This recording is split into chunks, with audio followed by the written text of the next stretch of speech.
Bonjour et bienvenue sur Le Panier, le premier podcast e-commerce et retail en France. Changement de format, je vous propose une petite dizaine d'interviews enregistrées en live lors du salon One-to-One e-commerce et retail à Monaco qui a eu lieu mi-mars 2024. Le One-to-One, c'est le salon incontournable du e-commerce et du retail en France, où se croisent tous les acteurs qui comptent dans le secteur. J'ai voulu creuser quelques sujets qui me tenaient à cœur, dont l'UGC, les avis, les retours, la seconde vie et la circularité, avec une pointe d'IA dans tout cela. Bonne écoute!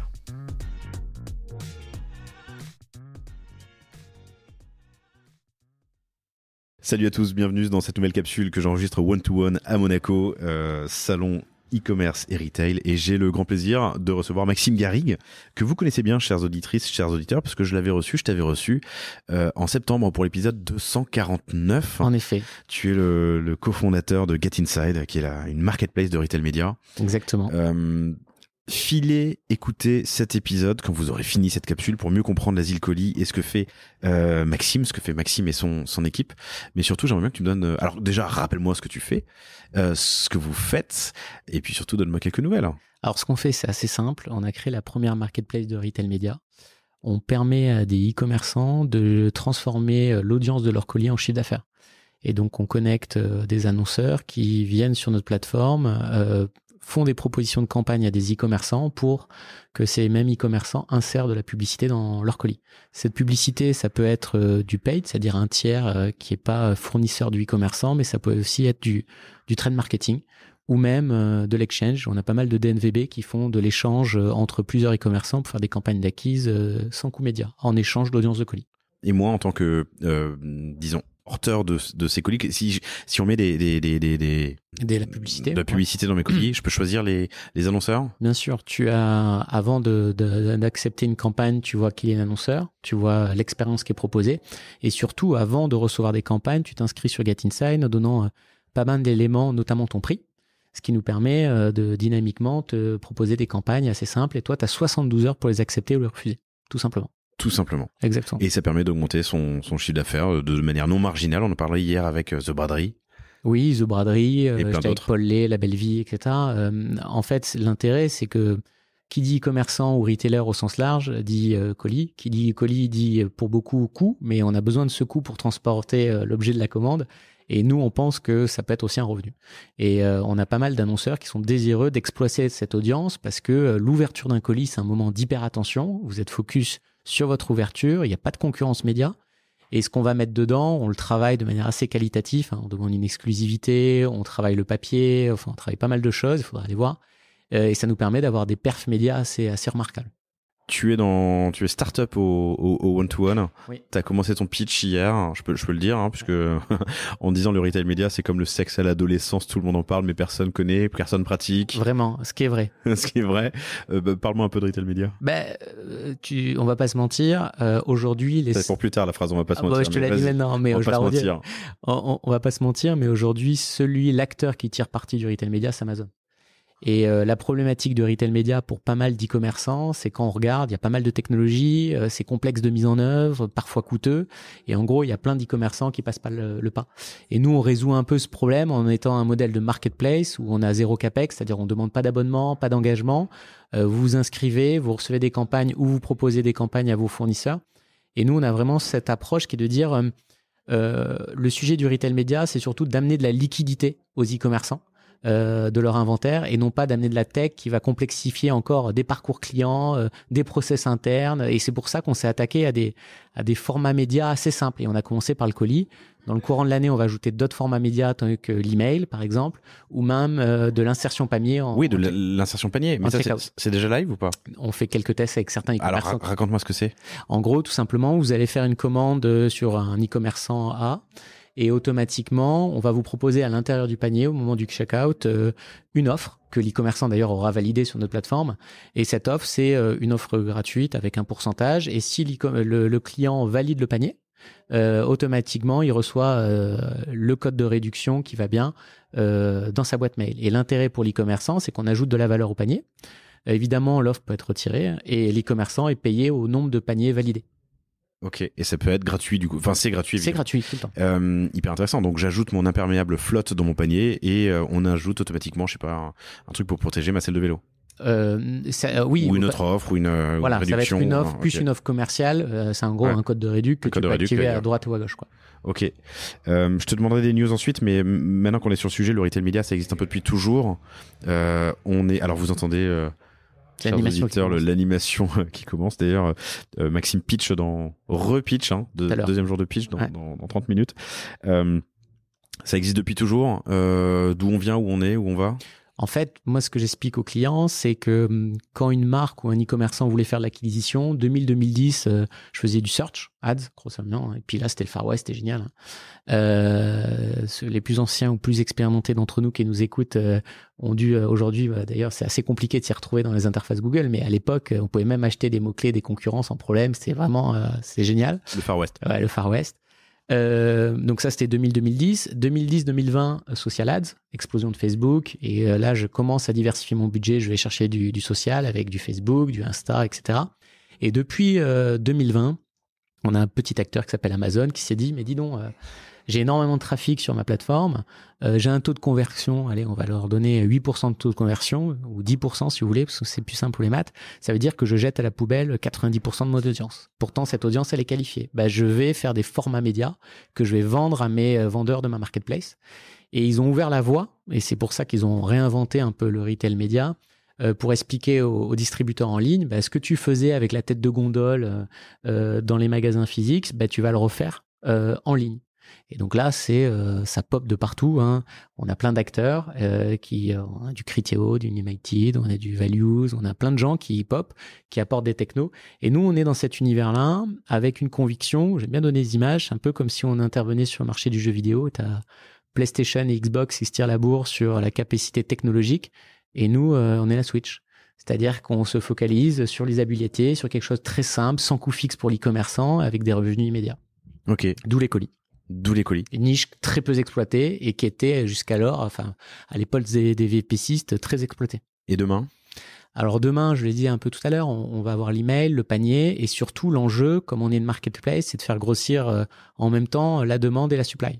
Donc la demande, c'est les annonceurs ou des agences médias et la supply, c'est avoir un maximum d'e-commerçants qui nous rejoignent, puisque ce qui est intéressant avec ce modèle, c'est que alors qu'un e-commerçant peut être concurrent d'un autre e-commerçant, tu parlais de Flotte, par exemple, avec un autre e-commerçant, les deux, s'ils s'adressent à la même cible, ensemble, ils sont très forts en médias, puisqu'un annonceur va vouloir avoir un effet blast, en fait. Et plus on a d'e-commerçants sur la plateforme, même des e-commerçants concurrents entre eux, plus la valeur média des e-commerçants grandit. Okay. Et donc, on veut recruter un maximum d'e-commerçants. Comment ça va, Get Inside ? Écoute, depuis qu'on s'est parlé, il s'est passé pas mal de choses. Déjà, la plateforme évolue en permanence.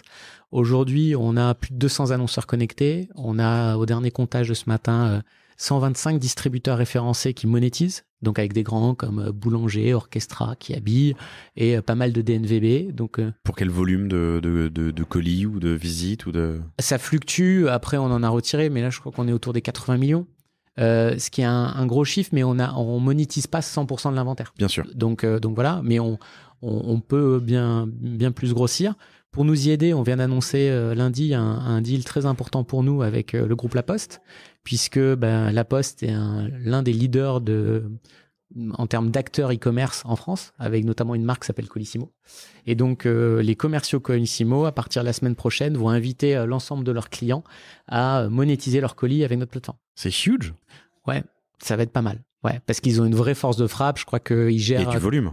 Je crois qu'on parle de 550 millions de colis à l'année. Ouais. Donc bon, on va pas recruter tout le monde, quoique je l'espère, mais oui, c'est pas mal. Ça te fait pas 1 x 10, mais 1 x 7 par rapport à ce que tu es actuellement. Ouais. Ouais. Et en potentiel, en inventaire. Voilà. Et de l'autre côté, en côté demande, annonceur, parce qu'il faut équilibrer, ils ont une BU qui s'appelle La Poste Solutions Business, qui a un ensemble de solutions marketing pour les marques qu'ils ont mis dans un package pour le rendre lisible qui s'appelle Inside Home. C'est une offre en fait, qui a le courrier adressé, il y a pas mal de choses dedans. Et il leur manquait un format qui était le colis. Donc maintenant, on a les commerciaux de La Poste Business Solutions qui commercialisent auprès des annonceurs notre solution.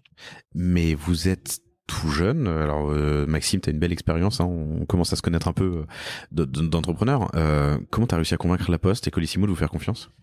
Déjà parce que je suis tombé, je remercie au micro, sur des gens super, des Xavier, des Thibaut, qui ont compris l'intérêt et surtout ce qui plaît dans Get Inside, c'est qu'en fait, à l'heure on met de la data partout, on met de la blockchain partout, de l'IA, des buzzwords dans tous les sens. Nous, c'est simple en fait. C'est quand je t'explique, tu comprends le business, tu dis mais oui, et en fait, on est intrinsèquement rentable. Il faut juste entre guillemets avoir un bon produit et une mise à l'échelle avec pas mal de supply et pas mal de demandes et ça match quoi.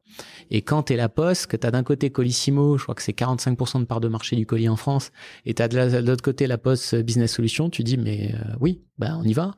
Et on teste. Make sense. Ouais, bien sûr, je comprends. Et on avance. Et voilà, on s'est rencontrés, ils ont été curieux, on a fait des démos, alors c'est pas fait en 2 minutes, hein, mais on avance petit à petit. Et je les remercie encore de faire confiance à une boîte comme nous, comme la nôtre. Si tu avais 3 conseils, 3 insights à donner à un commerçant et commerçant qui se lance en retail média, et qu'est-ce que ce serait en 2024-2025, des sujets en tout cas à maîtriser ou à creuser? Déjà, j'ai envie de dire se renseigner sur qu'est-ce que réellement le retail média et analyser le coût de l'opportunité. Nous, on a pas mal d'expériences maintenant, on a pas mal d'e-commerçants qui nous disent oui mais par exemple là je mets de la bannière sur mon site, ça fait des points de fuite supplémentaires, est-ce que je perds pas de la conversion au profit de la publicité? Donc il faut quand même se poser les questions quel est le format le plus adapté en termes de retail média par rapport à ma typologie de site e-commerce. Si je suis une marketplace, je vais pas monétiser la même chose, de la même manière mon audience. Je vais peut-être pouvoir essayer de monétiser mes revendeurs sur ma marketplace que si je suis un D2C. Voilà. Donc c'est le coût de l'opportunité et pour combien je vais jouer. 2, expérimenter, c'est-à-dire il y a pas mal de solutions très qualitatives sur le marché, je ne parle pas que de la nôtre évidemment, donc il faut tester, faire des campagnes en POC, voir ce que ça donne, et puis 3, y aller, parce qu'au final l'année dernière, alors c'est très préempté je le disais par Amazon, mais l'année dernière en France les chiffres c'est 1,1 milliard d'investissement média en retail média, en croissance de 35% je crois, ou un truc comme ça, c'est monstrueux, c'est-à-dire qu'aujourd'hui il y a une demande assez énorme. Et tout le monde est un média. Je veux dire, on parlait des DNVB. Je reprends mon taux de conversion. Quand je suis flotte et que je sais pas quel est leur taux de conversion, flotte et client en plus, mais quand je suis flotte et que je fais 10% de taux de conversion, imaginons, ça veut dire que j'ai 90% de mon audience que je jette à la poubelle. Et c'est une audience que j'ai moi-même acquis en faisant du search, du RefNat, etc. Et quand je suis sur flotte ou quand je suis sur Decathlon, ça dit quelque chose de moi. Et l'audience de Decathlon intéresse des gens, je sais pas, qui vendent des barres protéinées, je sais n'importe quoi. Et en fait, chaque e-commerçant peut avoir une deuxième ligne de revenus qui est le retail média. En fonction de son activité, à lui de définir quels sont les formats les plus appropriés. On est le 2e jour du one-to-one. Tu commences à avoir vu pas mal de gens sur ton stand. Oui. Que disent, quels sont les freins ou les questions qu'ils peuvent avoir, les retailers, les commerçants qui passent te voir? Nous, quand on parle d'insertion colis seulement, les freins, c'est la friction de la logistique sur certains. Voilà, qui nous empêche d'avoir tout le monde parce qu'on a un coût de picking supplémentaire parce qu'il y a un geste, voilà. Et certains ne font pas entre guillemets de suremballage, donc ils livrent directement de soit des fournisseurs, soit de leurs producteurs. Donc ça, c'est un premier frein, mais il est en train d'être levé avec l'ajout des nouveaux formats qui vont arriver. Et après, non, le retour qui est plutôt positif, c'est que comme on est zéro capex, c'est-à-dire sans engagement, sans abonnement, le coût de l'opportunité chez nous, il est zéro, quoi. Le pire qui peut arriver à un e-commerçant, c'est de pas avoir des campagnes. Et donc, du coup, on a beaucoup de retours positifs. Je crois qu'au dernier comptage, on était à 48 rendez-vous avec des gens comme Leroy Merlin, Maison du Monde, qui sont venus nous voir, Marionneau. Et nous, on a vraiment juste une question d'usage et de faire connaître notre solution. Et puis, petit à petit, on va avancer. Pour finir, le thème du one-to-one, c'est sous pression, un commerce créatif et exigeant. Qu'est-ce que ça t'inspire? En quoi ça t'impacte? Justement, peut-être que pour être un peu moins sous pression et gagner des points de marge, le retail média est un sujet intéressant puisque logiquement, je prends l'exemple des colis. Les colis, qu'on les monétise ou qu'on les monétise pas, ils sont là, donc c'est un coût. Les monétiser, il n'y a aucun risque puisque le client est déjà acquis, il a passé commande, donc y ajouter des éléments complémentaires à l'acte d'achat, ça rajoute de la valeur à la fois pour votre client et à la fois pour vous en PNL. Et donc le retail média, ça devient une opportunité de rajouter de la marge nette, quoi. Et ça peut faire la différence en fin d'année, quoi. Dans un contexte où l'acquisition est de plus en plus chère et que chaque sous compte, ça a du sens. Oui, d'autant plus, alors je veux pas faire trop la promo de notre plateforme, mais on va introduire dans le courant de l'année un wallet sur la plateforme, puisqu'on a pas mal d'e-commerçants qui nous disent moi je suis processé pour vendre des produits en ligne, donc en gros quand je vends un article, ça enlève automatiquement de mon stock. Par contre, vendre du média, je sais pas faire. Du coup, l'argent que vous me générez, je vais le réinvestir pour aller chercher de l'acquise auprès de l'audience d'autres e-commerçants. Ok. Et donc, on essaye d'introduire ce cercle un peu vertueux qui fonctionne plutôt pas mal. Maxime, merci infiniment. Vous pouvez continuer la conversation avec Maxime sur LinkedIn. Maxime Garrigue, G-A... J'ai toujours tendance à mettre un U d'ailleurs. Eh non, il n'y en a pas. G-A-2-R-I-G-U-S. G-A-2-R-I-G-U-E-S. Et évidemment, rendez-vous sur getinside.fr. Merci beaucoup. Merci Maxime. Merci d'avoir écouté cet épisode du Panier jusqu'au bout, j'espère qu'il vous a plu. Si c'est le cas, abonnez-vous pour ne rater aucun épisode, parlez-en autour de vous et surtout laissez-moi une note et un commentaire 5 étoiles sur Apple Podcast. N'hésitez pas non plus à le partager à chacun de vos amis dans le business, chaque nouvel auditeur est une victoire. Si vous avez besoin de lancer ou refondre votre site internet, de créer un Shopify ou un WooCommerce, de performer avec une stratégie de contenu efficace, n'hésitez pas à me contacter à l'adresse lepanier@causavostra.com. On se fera un plaisir de vous répondre. Et enfin, et surtout, inscrivez-vous à la newsletter du panier sur lepanier.io. À bientôt pour un prochain épisode.